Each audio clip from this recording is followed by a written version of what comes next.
Oh my God, I didn't know I was being recorded. I'm, I'm kidding. Hello, everyone. See, that was a safe joke to have. Um, so today we're going to talk about the most coveted award besides anything with of the year after it. You see what I can do for you. And that's the Distinguished Toastmaster Award. It is the highest achievable designation in Toastmasters educational program. And some people have different views on this. So my first question to everyone here is it hard or easy? Put it in the chat. What do you think? Is getting a Distinguished Toastmaster Award hard or easy? And Heather, don't cheat. We've talked about this before.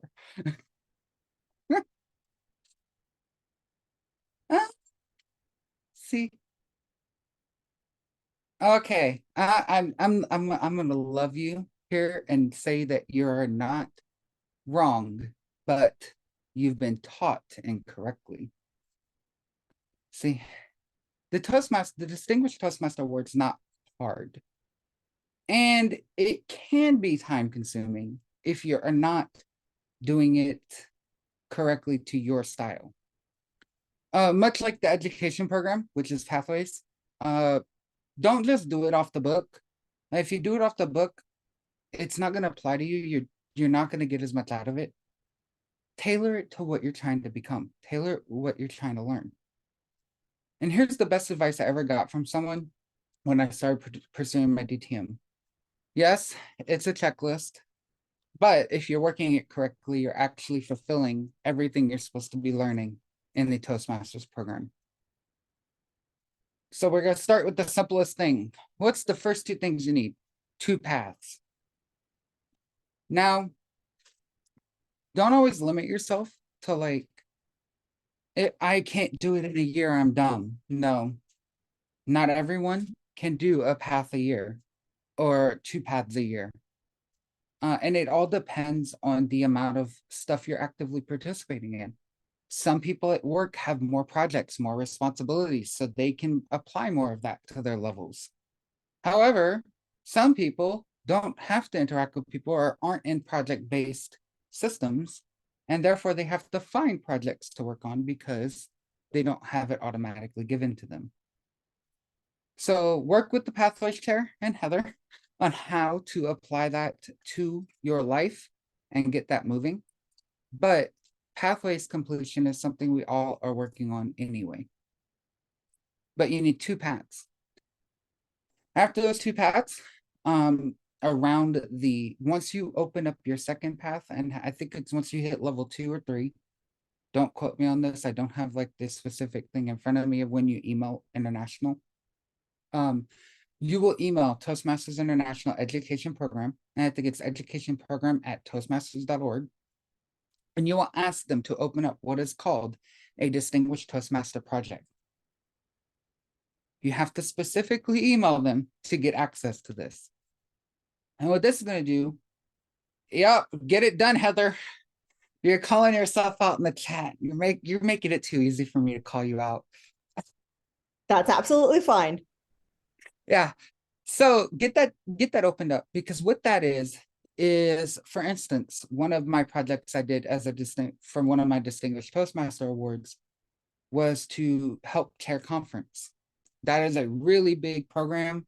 You have a lot of different parts of the team moving. And that's a really great example of what a Distinguished Toastmaster project looks like. At work, it could be trying to implement a new education program, or you're trying to push something through and you start to finish a project. It could also be planning an event.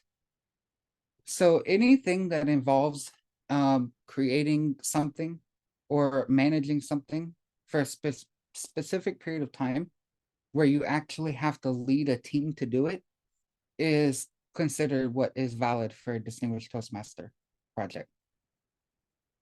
As I said before, reach out to Heather or Rebecca, who's our Pathways Chair, to learn more about how you could develop a Distinguished Toastmaster project. Or my number one recommendation to everyone, get a mentor who's done this and knows what they're doing, and my key recommendations on getting a mentor is do not get someone who will tell you no.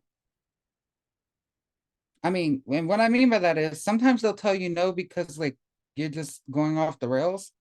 What I mean is if you wanted to try to do something and they say, oh, you're not ready, that's not a mentor. A mentor is supposed to say, okay, that's where you're wanting to go. Let's prepare you. Let's get you ready. Let's teach you the things you need to know to get there. And that's what I mean by getting a mentor. Because I'm telling you now, I'm a bit crazy. And if I wouldn't have had good mentors, I think I'd have lost my mind. Now, after you have your 2 paths done, you have a distinguished Toastmaster project. That's the first part of getting your award. Now, here's a note. You do not have to do all this in sync. You do not have to do it one after the other. If you are comfortable working in 2 different paths at the same time, do it. That is completely up to you. Because sometimes once you get to level 4 and 5, it is a bit harder and more time consuming to get those projects done. But you can easily get a level 1 through 3 done because that's more about growing in that area. So open more than one path if you feel comfortable doing that. And get that distinguished project done. The next part of that will be, what's funny is leadership. Oh my God, the big scary word. Oh my God, Johnny, y'all are giving me ammunition on y'all today. I told Heather she has to have her Distinguished Toastmaster Award by the end of the year. And I'm not even program quality director, mind you, but I'm still going to hold her to that. But leadership. So what is leadership? And the number one question I get a lot of is, am I a leader? My answer to everyone is going to be yes. Do you have influence over another person in some form or aspect? Yes. Whether you believe it or not, you're always a leader. Now, how much responsibility you have on your leadership is a different story. But that's very blatantly like the CEO. They're responsible for the entire company. As a mid-level manager, you may not have that much responsibility. Same thing here in Toastmasters. You're a member. You're automatically a leader because you're going to bring in new people. You're going to be the face of your club. Once you go up into club leadership, you're going to be representing your club. You're going to be structuring, building your club. But what else is there? District leadership, the one that everybody gets oohed over. It's actually quite fun. And this is actually the requirement for your distinguished Toastmaster. It's not club leadership, district leadership. Now, there's 2 paths to leadership in the district. One is where you get credit towards your distinguished Toastmaster award. The other, you start building skills and can do projects that are needed to help support the district, but help you grow in specific areas. And we're going to cover some of that today. So committee chairs are highly valuable to help you learn how to build a team, help you grow, help you develop certain skill sets. But those don't necessarily apply to becoming a distinguished Toastmaster. Part of the reason for that is because some of those roles are only 6 months in length or sometimes longer. You're building a smaller team to get a specific task done for a certain period of time. However, when you move more into what the area director role or the division director role, or even further, you're learning a different skill set. The skill sets you're going to learn as the area director are going to be like motivation. How do you motivate people? How do you track performance? Performance tracking. How do you get people to get things done? And here's the caveat, for us managers at work. How do you get them to get it done without their paycheck being affected by it? That's a fun part. And for those of you who are saying like, I don't manage people at work, well, do you have children? Honey, those are the worst volunteers ever.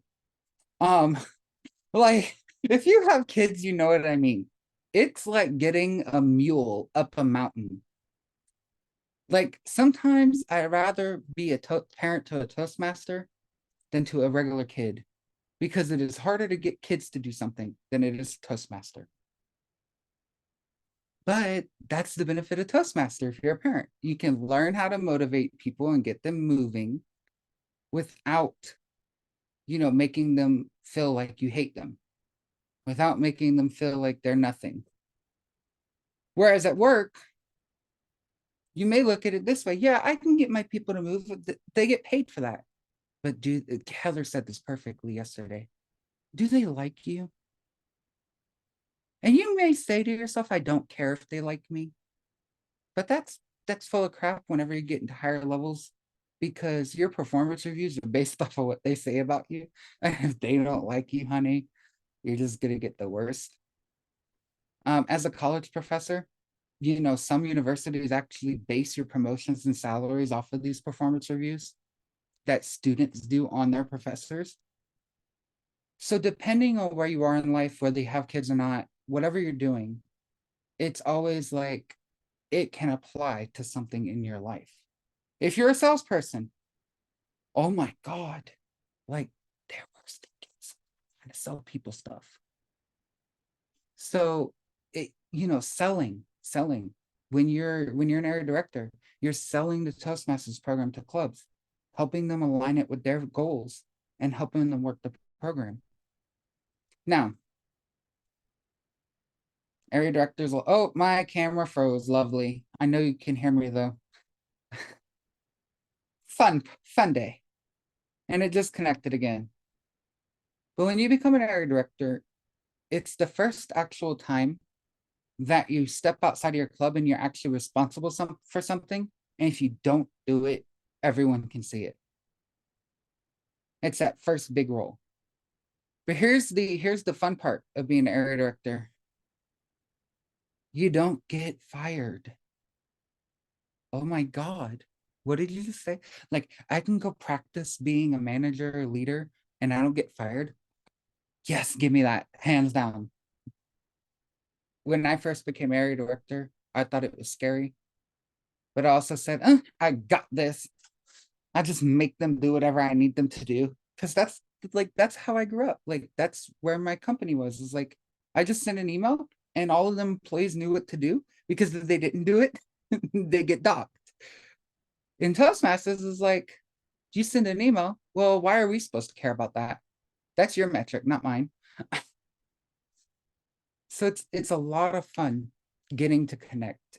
And the beautiful part about that experience is you get to go out, you get to share what you found works, but you also get to learn what makes other clubs so successful and bring it back to other places.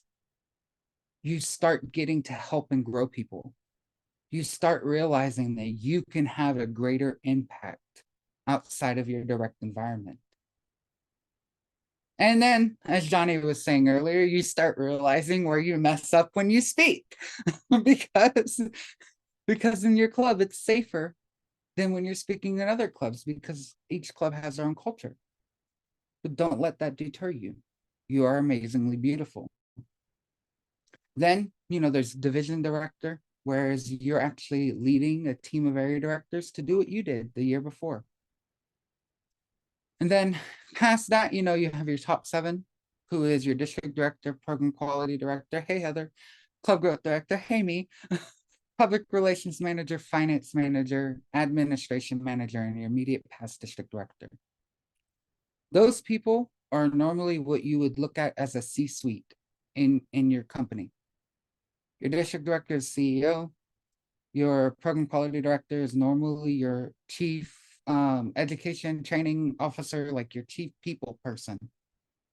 And then your CMO, chief marketing officers, the CGD. You have your, director of public relations, obviously it's PR. You have your CFO, which is your finance manager. An admin manager, kind of depends what company you're in. That could be your chief operations officer, something similar like that. But you get what I'm saying here. It trains you. It can literally cross over into your life. Now, you have to have at least 1 year in one of these roles to become a distinguished Toastmaster. Yep. I know. Why a year? Because in the beginning of the year, you're going to start off with, oh my God, everything. I don't know anything. How do I do this? I need a mentor. Like, help me, Heather. I am a little baby. But by like the 6th month, you are going to turn around and say, oh my God, I can do this. Oh my God, I have grown so much and gained so much from this. How can I help other people get this? There's a switch that flips in you. And at the end of the year, you're going to be like, I really did this? Oh my God. So it's a culmination of time and experience. And we still have many leaders. And yes, I froze, I know. We have many leaders in Toastmasters overall that say being an area director was their favorite role ever because they got to communicate and connect. Now, after being a district leader, or at the same time, or before, doesn't matter. Remember, it's not sequential. You have to be a club officer for a year. And yes, that can seem a little daunting. But like I said earlier, club officer, you're highly supported by your club. You're not gonna fail them. Don't get freaked out. But you get to learn how to guide and lead a club or something, something that's outside of your locus of control. So yeah, those are your 2 leadership experiences you need. You have to have one of each. It's a lot of fun. After that, or at the same time, which I am telling everyone, you have to sponsor a new club, or you need to do a speechcraft or a youth leadership program. Those are the 3 ors for that situation. You do not have to do all 3. You only need to do one. As club growth director, I'm going to tell you, as I have touched all 3, sponsoring a club is the easiest. And it also has the most impact. Why is that? When you sponsor a club, you are normally bringing in 17 to 20 new members. Hands down, you are spreading Toastmasters to other people. And once the club is chartered, your job's done.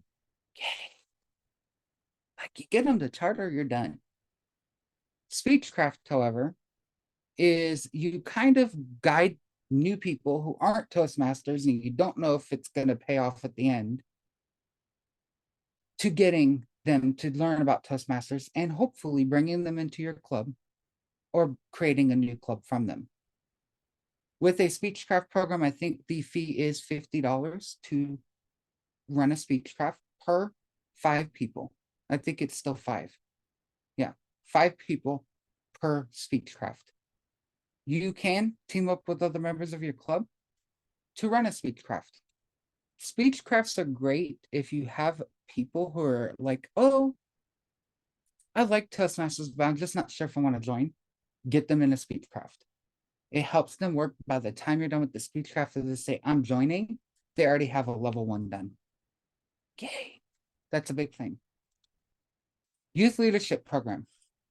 A youth leadership program is something guided around helping bring Toastmasters benefits to younger people who aren't eligible necessarily to become a member yet.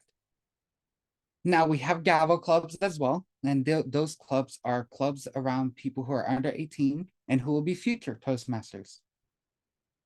But the youth leadership program is all about enhancing younger people's lives. And there are specific requirements around this. And it's highly tracked by international. We don't really track that as much at a district level. But those are your 3 options. Like I said, sponsoring club's the easiest. It takes 8 weeks, and I can help you get there. After that, the second requirement in this area is 2 options. You can, mentor a new club. Now, I'm going to help clarify this for everyone. Mentoring a new club is taking a newly chartered club for the first 6 months and showing them how to be a Toastmaster, showing them the ropes, showing them how to be officers. You're literally helping set them up for success. Then the second option is to coach a club. And the coaching a club is normally a club that is struggling with certain aspects or struggling with getting members or retaining them. And what happens is you come in as an outside perspective and help them strengthen, help them recruit more members, and get their club stronger. Now, what are the requirements to get credit for each? You chartered a club, or the club was chartered, you become the club mentor. 6 months after you become a mentor, the president will verify that you did your job and you get credit. Club coaching, you get assigned. There are specific, steps we take.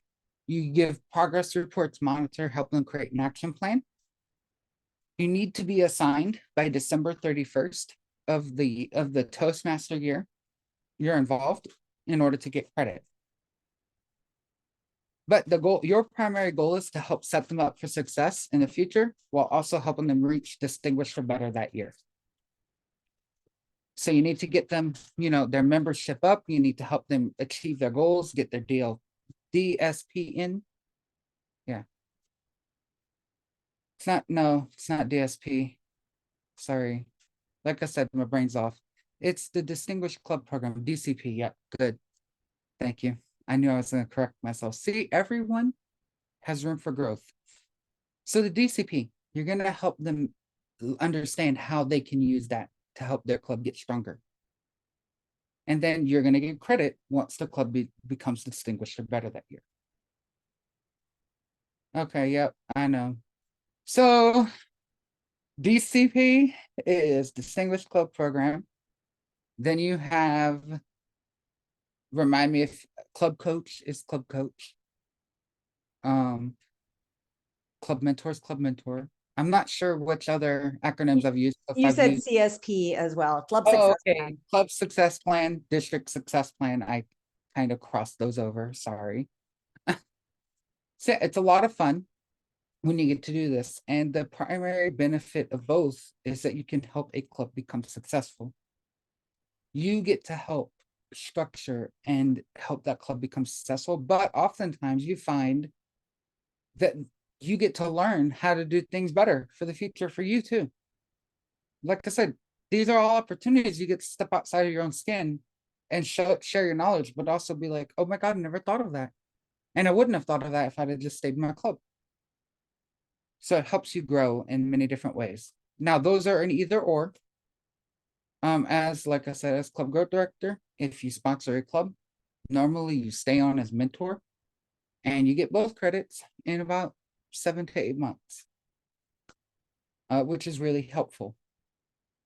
But, as also club growth director, I always tell people, don't only do a sponsor and mentor, take on a coaching position.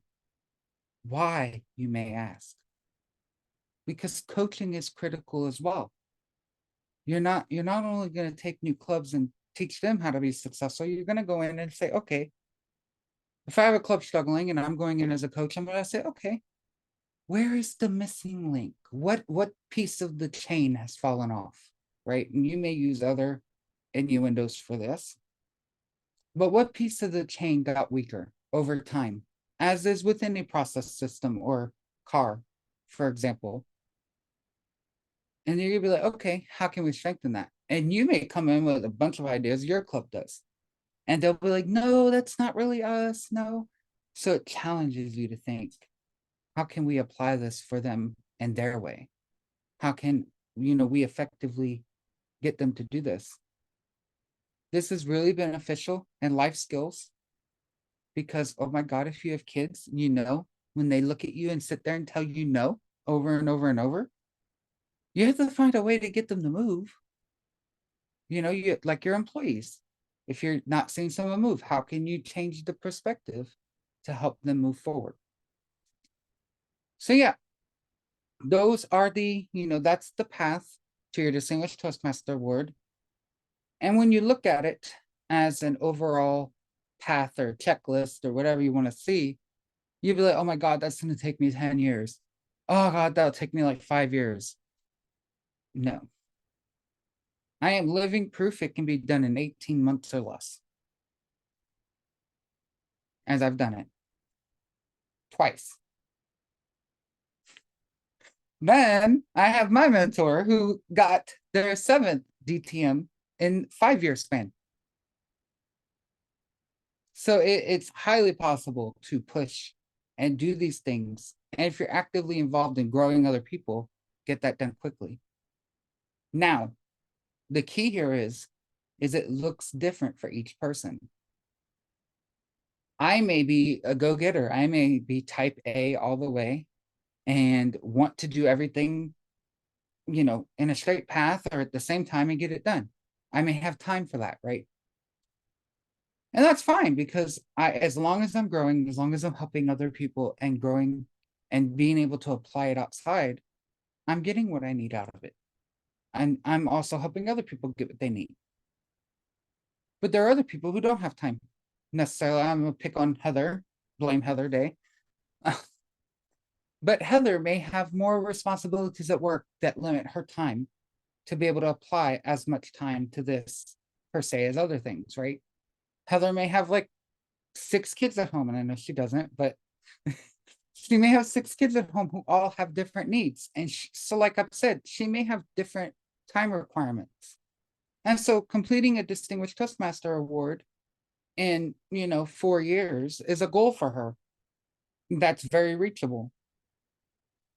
So it's going to depend on what you want. Like I said, getting a good mentor, stepping into the leadership role and saying it's okay not to know everything.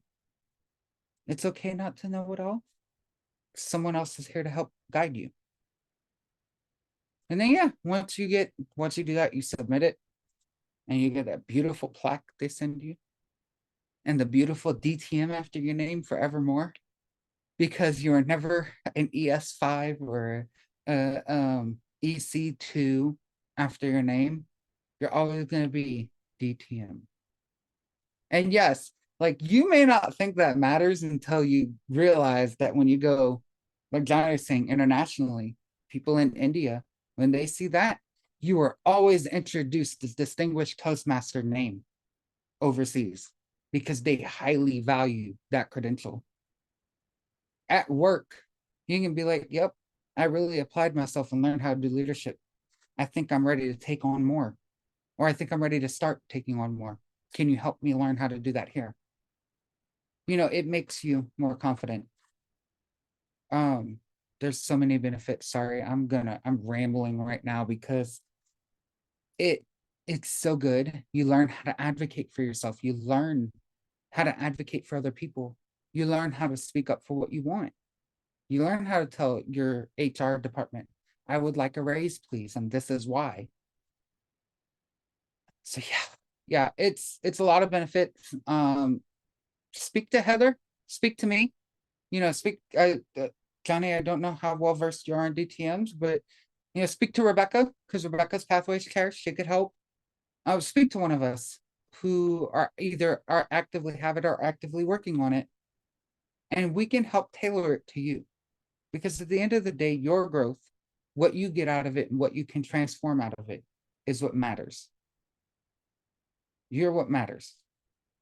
The Distinguished Toastmaster Award, that's just a title. Like when you become a PhD, you get doctor slapped on your name. It's a title. It's nice. It's good to have, but what can you take from it is the good question. So yeah, I'm gonna open up for questions. Sorry if I ramble a little bit. I'm so passionate about this.